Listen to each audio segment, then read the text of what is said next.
Olá, meus irmãos, Deus os abençoe. Estamos aqui para trabalhar juntos, eu e você, em busca do último eleito para que o arrebatamento da igreja se dê muito em breve. Nós sabemos que estamos sendo transformados de fé em fé e de glória em glória. Estamos lá no topo da árvore agora, simbolicamente falando, aonde o grão está amadurecendo, recebendo a luz do sol, a luz da palavra, a luz da revelação, para trazer a vida para dentro desse corpo mortal, de acordo com a profecia.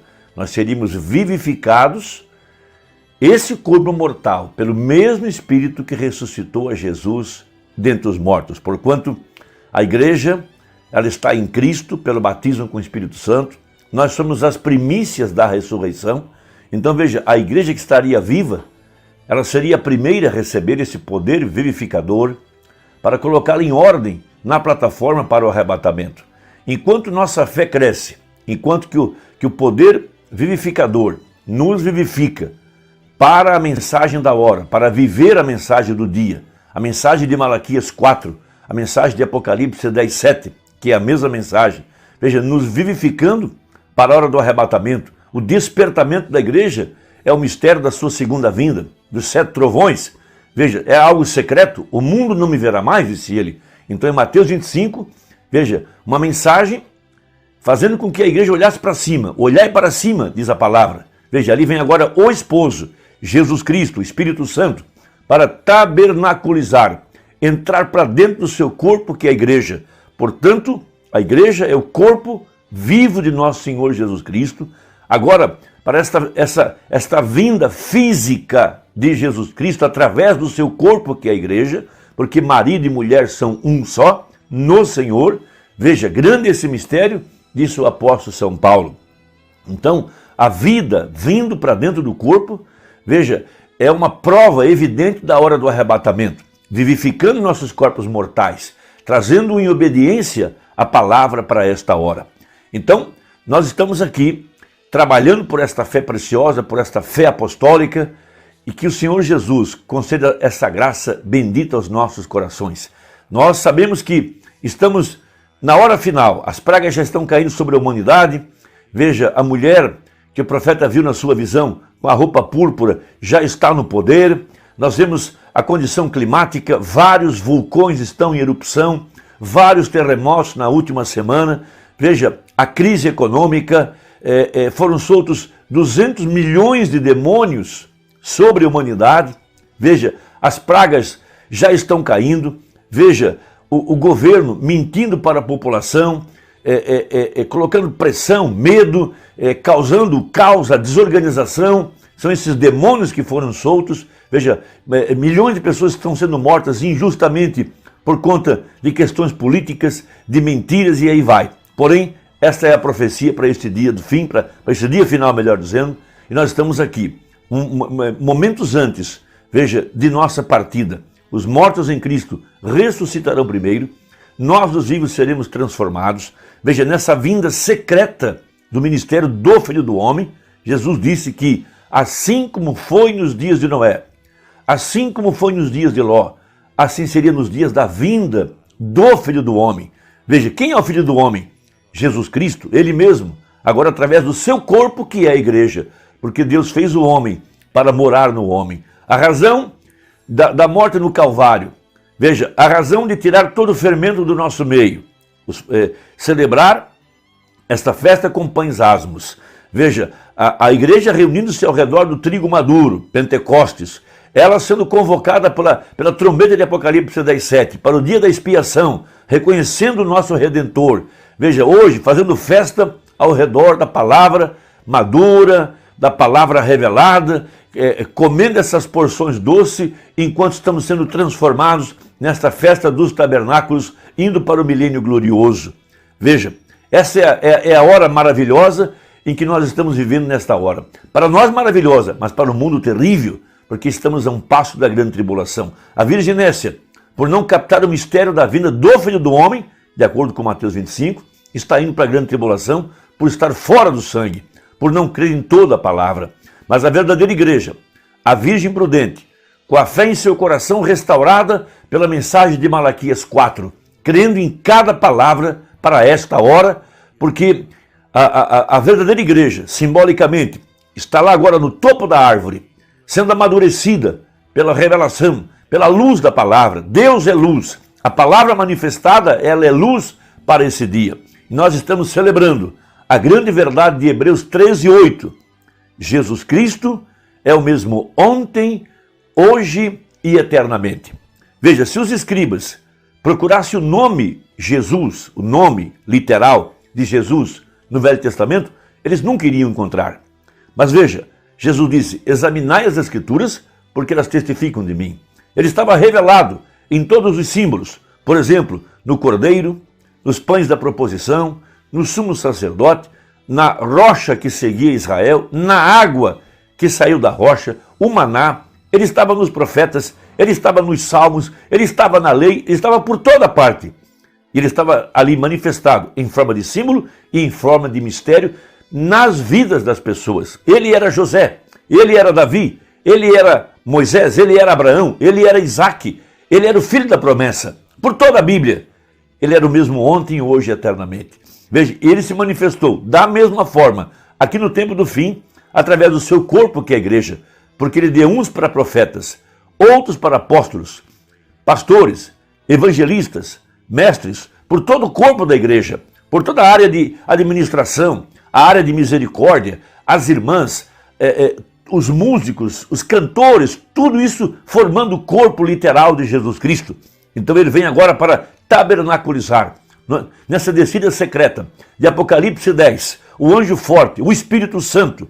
Veja, logo após a saída do ensinador de justiça, de acordo com Joel, seria derramado esse poderoso Espírito Santo para vivificar os nossos corpos em ordem para o arrebatamento. E é aí aonde nós estamos nesse momento. Vamos ler a Bíblia em São João capítulo 10, a partir do verso 30 até o verso 35. Veja, quando Jesus começou a revelar que ele e o Pai eram um, isso causou grandes problemas na vida dos fariseus, dos intérpretes, porque eles tinham tudo muito bem interpretado e não podiam ver que Deus estava manifestado em carne humana. E esse é sempre o problema do homem. Ele fala do que Deus fez no passado, do que Deus fará no futuro, mas não sabe nada do que Deus está fazendo no presente. Então Jesus começa a abrir a palavra, revelar-se a si mesmo. Ele disse em São João 10, verso 30, eu e o Pai somos um. Isso foi muito para eles. Eles não podiam entender que ali estava Emanuel, porque aquele vaso chamado Jesus era sem aparência, sem forma, não havia nenhuma beleza para que o desejássemos. Veio através de uma virgem, eles não podiam entender isso. Veja, ele não veio das escolas teológicas, ele veio diretamente de uma manjedoura. Veja, apareceu pregando o evangelho com 30 anos, e aí vai. Então Deus fez ele, construiu ele, para que o povo tropeçasse. A pedra principal foi rejeitada, tropeçaram na pedra principal, e a mesma coisa é hoje. Os judeus pegaram, então, outra vez em pedras para o apedrejar. Respondeu-lhe Jesus, tenho-vos mostrado muitas obras boas procedentes de meu Pai. Por qual dessas obras me apedrejais? Os judeus responderam dizendo-lhe, não te apedrejamos por alguma obra nova, ou por alguma obra boa, mas pela blasfêmia, porque sendo tu homem, te fazes Deus a ti mesmo. Respondeu-lhe Jesus, não está escrito na vossa lei, eu disse, sois deuses? Então veja, o homem continua sendo o mesmo problema lá, o mesmo problema hoje. Quando a gente lê as referências bíblicas de que Jesus estava encarnado em seu profeta e por conseguinte em sua igreja. Não podem entender isso, pensam que é uma blasfêmia e assim por diante. Então, por toda a Bíblia, esta grande verdade esteve manifestada. Era Deus nos patriarcas, Deus nos profetas, Deus nos salmos, Deus nos símbolos e assim por diante.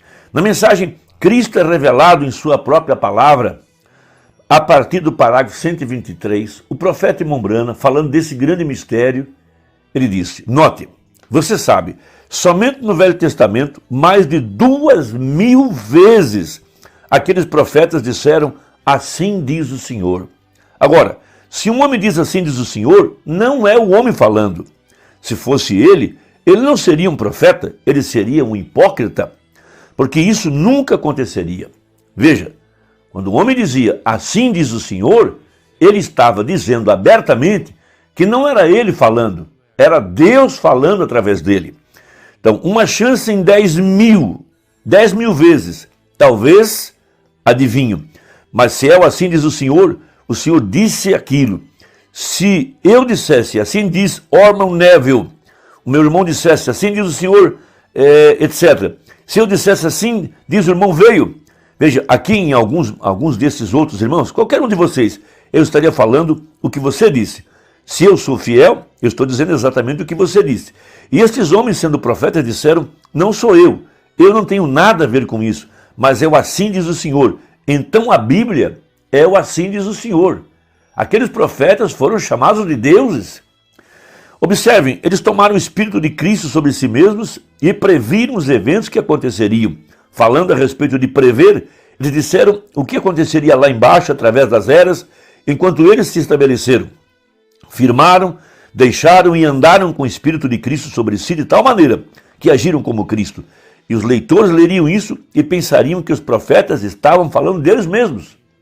Veja, você recorda do eunuco quando ele estava lendo Isaías 53, verso 1, a respeito de como aquilo, veja, ele foi ferido por nossas transgressões, moído por nossas iniquidades, o castigo que nos traz a paz estava sobre ele, e pelas suas pisaduras fomos sarados.